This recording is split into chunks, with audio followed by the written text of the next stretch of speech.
Welcome back to my blog. এখন থেকে আমি ব্লগটা স্টার্ট করছি। তো এখন বাজে হলো সকাল দুপুর একটা, সকাল না।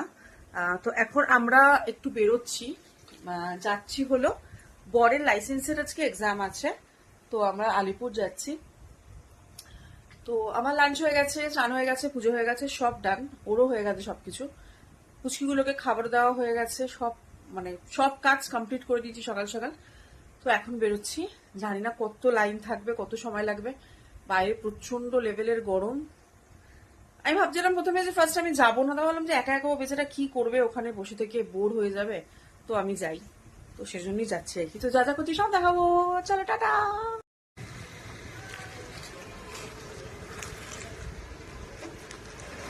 সো ফাইনালি বেরোচ্ছি, আকাশে মেঘ করেছে, মনে হয় আসবে বৃষ্টি, তাই না কি হবে, আজকে মনে হয় ধীরে ধীরে দাঁড়াতে হবে। আর ওখানে তো লাইন তো হবেই, জানি, জানা কথা, চেষ্টা করতে হবে জানো তাড়াতাড়ি হয়ে যায়, কারণ ক্যাসপারের খিদে পেয়ে যাবে, চিনিমিনিরও খিদে পেয়ে যাবে, ওদের জন্যই চিন্তাটা বেশি হয়, আমাদের কি আছে নাহলে।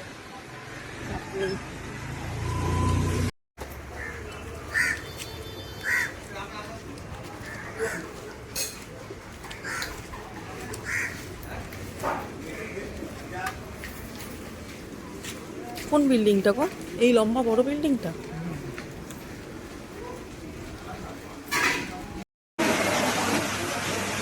বাবা বিধ্বস্ত অবস্থা, গরমে পুরো ঘেমে পুরো স্নান হয়ে গেছে। এখানে একটা এখন ফটো তোলার লাইন, নেমেছে ঝুমঝুম করে বৃষ্টি, জানি না এবার কি হবে, কখন হবে, কি হবে। যতক্ষণ না হচ্ছে ততক্ষণ ওয়েট করতে হবে। আর বিভৎস গরম, তার উপরে কোনো ফ্যান নেই তো, অবস্থা হবে বিধ্বস্ত অবস্থা। ঘরে স্টপ সিগন্যাল দেখাতে হবে, এই তিনটে হচ্ছে কম্পালসারি, তোমাদেরকেই দেখাতে হবে, কেউ বলে দেবে না, ঠিক আছে? স্টার্ট দেখি শুরু, মাঝখানে গিয়ে স্লো ডাউন, গাড়ি থামিয়ে স্টপ। আমি বাড়ি চলে যাচ্ছি, কারণ এখানে এত বাজে সিস্টেম, মানে জাস্ট বলার নেই। তখন থেকে রোদের মধ্যে দাঁড় করিয়ে রেখেছি সবাইকে, প্রায় 500-র ওপর লোক আছে। আর চুলের অবস্থা দেখেছো কি অবস্থা, আমার পুরো মাথা ঘেমে জ্বর চলে আসবে। আমি বর বললো যে তুমি বাড়ি চলে যাও, আমি পরীক্ষা দিয়ে আসছি, কারণ ওর তো দুটো পরীক্ষা হবে, একটা স্কুটির হবে আর একটা গাড়ির হবে। তো আমি ক্যাব বুক করেছি, আমি চলে যাচ্ছি, ও আছে এখনো, ও পরীক্ষা দিয়ে যাবে। খুব বাজে সিস্টেম ভাই, এখানে খুব বাজে সিস্টেম।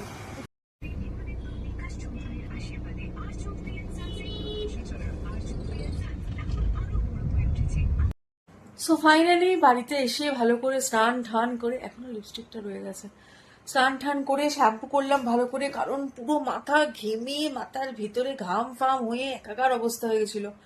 তো ভালো করে শ্যাম্পু করে স্নান ঠান করে চুলটা ড্রাই করলাম, ড্রাই করে এই এখন বসেছি। আর এদিকে দেখো মাম্মা, মাম্মা,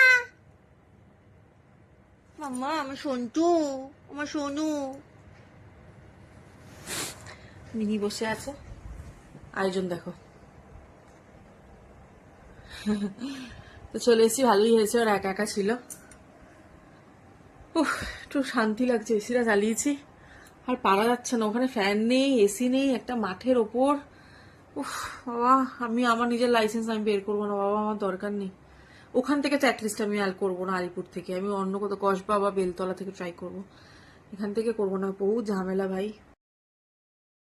তো তারপর সারা দুপুর তো এই মাথা ব্যথা, অবস্থা খারাপ ছিল, তাই একটু রেস্ট নিচ্ছিলাম। তারপর সন্ধেবেলা বর আসার পর ওকে বললাম যে চল আমাকে নিয়ে একটুখানি, আমি তো বজরংবলীর পুজো করি মঙ্গলবার করে, তাই যাচ্ছিলাম আর কি পুজো দিতে। তাও অনেক লেট হয়ে গেছে, আজকে 7টা হয়ে গেছে, তাই লাড্ডু কিনবো, লাড্ডু কিনে তারপর যাবো বাবার কাছে পুজো দিতে।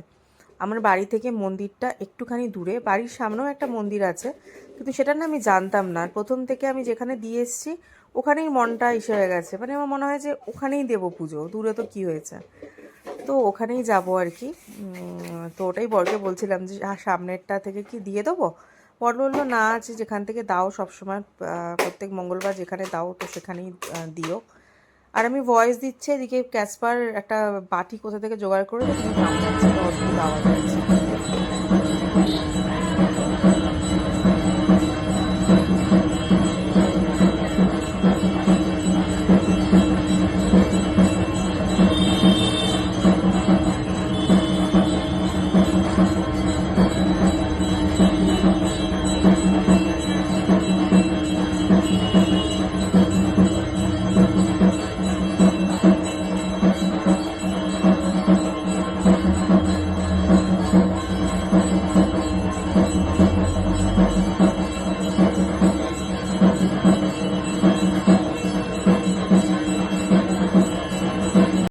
তারপর চলে গেছিলাম আরামবাগে পনির কিনতে, আরও ফ্রেশ ক্রিম। আজকে যেহেতু পনিরের একটা আইটেম বানাবো, আজকে তো ভেজ না আমাদের, তাই পোলাও আর পনির বানাবো।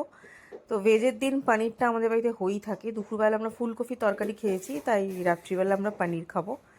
তাই ওই পনির দেখছিলাম। তো পনির, চিপস, চকলেট এই টাইপের জিনিসপত্র নেওয়ার ছিল, তো ওগুলো নিলাম আর কি। তো ব্যাস, নিয়ে এবার বিলিং করাবো। বিলিং করিয়ে তারপর আর সেরকম কিছু নেওয়ার নেই। একটু রাত্রিবেলা নেওয়ার জন্য একটুখানি মিষ্টি নেওয়ার আছে, তো ওই মিষ্টিটা নেব। ব্যাস, তারপর বাড়িতে গিয়ে রান্না করব। তারপর ওখান থেকে আরামবাগ থেকে বেরিয়ে আমরা আবার ওই কচুরির দোকানটায় চলে এসেছিলাম, কারণ বর তো অনেক আগে লাঞ্চ করেছিল, তো খিদে পেয়ে গেছিলো।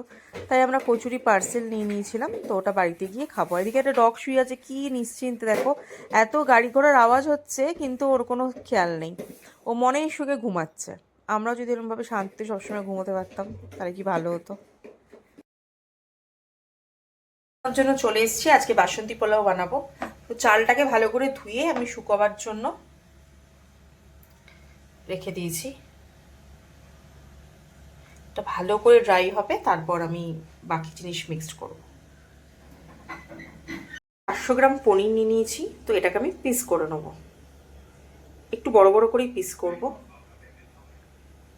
ফার্স্টে লম্বা লম্বি কেটে নিই।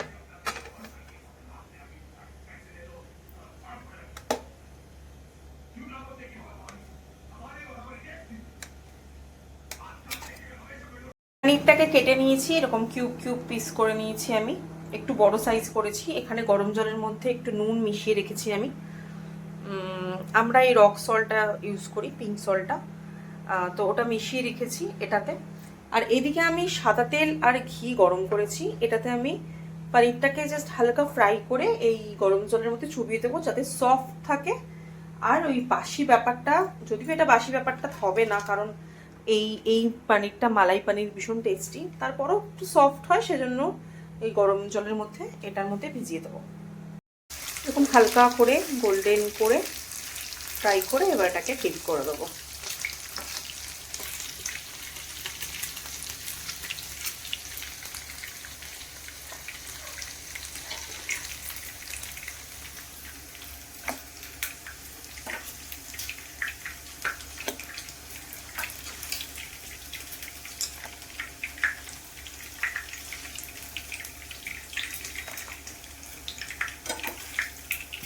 সো আমার পোলাওয়ের রাইসটা একদম ঝরঝরে হয়ে গেছে, এখন আমি শুকিয়ে নিয়েছি।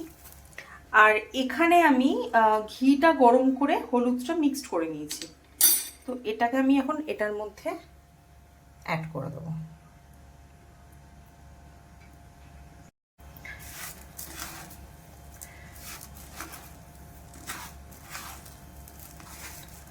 কোনো ফুড কালার কিচ্ছু দিতে লাগে না, এটাতে কোনো এক্সট্রা হলুদের গন্ধও আসে না।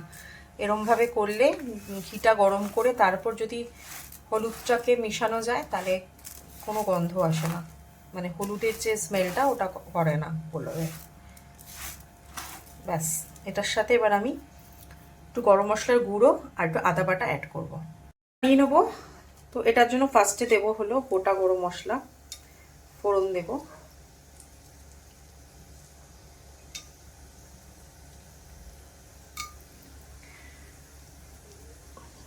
আর এটা একটা মশলা, মানে এটা একটা এসে বানিয়েছি, কি বলে এটাকে, কাজু বাদাম, কিশমিশ, আর হলো একটু চাল মগজ আর একটু পোস্ত দিয়ে বেটে রেখেছি। আর এটার মধ্যে আছে টক দইটাকে ফেটিয়ে রেখেছি।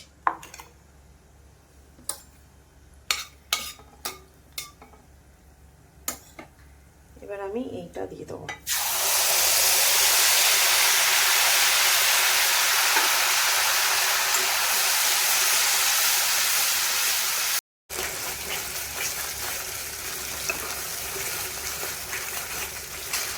এটা পুরো ভেজ, আর একটুখানি আদা গ্রেট করে দেওয়া যায় বা একটা আদা বাটা দেওয়া যায়, বাট এটা অপশনাল, দিলেও হয় না দিলেও হয়।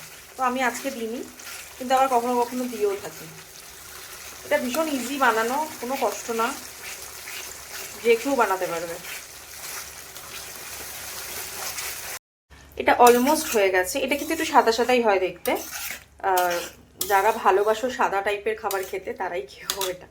আচ্ছা যাই হোক, তো এটার সাথে আমি লাস্ট অ্যাড করব হলো ফ্রেশ ক্রিম আর একটু কাসুরি মেথি অ্যাড করব। তো ক্রিমটা দিয়ে দেবো।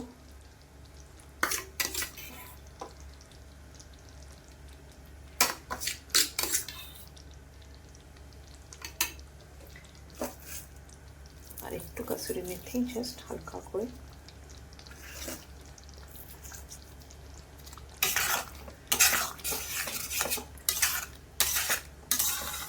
কাসুরি মেথির গন্ধটা আমার খুব একটা ভীষণ স্ট্রং ফ্লেভারটা আমার কাছে লাগে, ওর জন্য আমি খুবই অল্প দিই, মানে একদমই অল্প। ব্যাস ডান। পোলাওটা বসিয়ে দিলাম।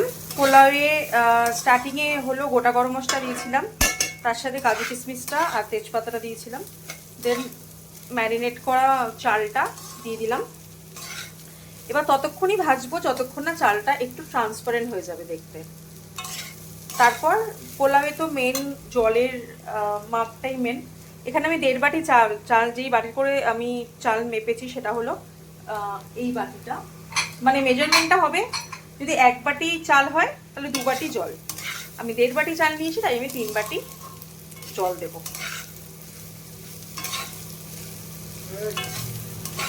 ব্যাস ভালো করে ট্রান্সপারেন্ট হলে আমি জলটা দিয়ে দেবো। তারপর আমি জল দেওয়ার পর আমি নুনটা দেবো। তারপর যখন অর্ধেকটা সিদ্ধ হয়ে যাবে তারপর আমি চিনিটা অ্যাড করব। আমার পোলাওটা হয়ে গেছে। এটা ঠান্ডা হলে আরো ঝুরঝুরে হয়ে যাবে। জলের পরিমাণটা একদম ঠিক হয়েছে দেখো, আর একটু ডলা ডলা থাকবে সেটা একদম। গ্যাস আমি বন্ধ করে দিলাম। সেটা ঠান্ডা হলেই এসে হয়ে যাবে।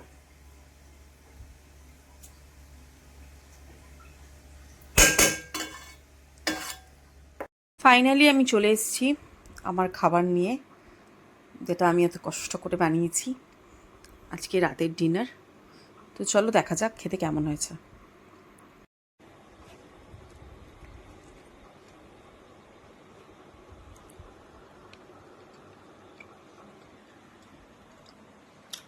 খুব ভালো হয়েছে, নুনটা একটু কম লাগছে আমার। এভাবে করে খেও পনিরটা, আশা করি সবার অনেক অনেক অনেক বেশি ভালো লাগবে। কেমন লাগছে ওর? খেয়েছ? সব ঠিক আছে? কি তুমি খাবে? তুমি খাবে? এই যে একজন চলে এসেছে। তো এটাই ছিল আজকের আমার ব্লগ। যদি ভালো লেগে থাকে তাহলে একটু লাইক করে দিও, শেয়ার করে দিও, পাশে থেকো। Thank you so much, tata.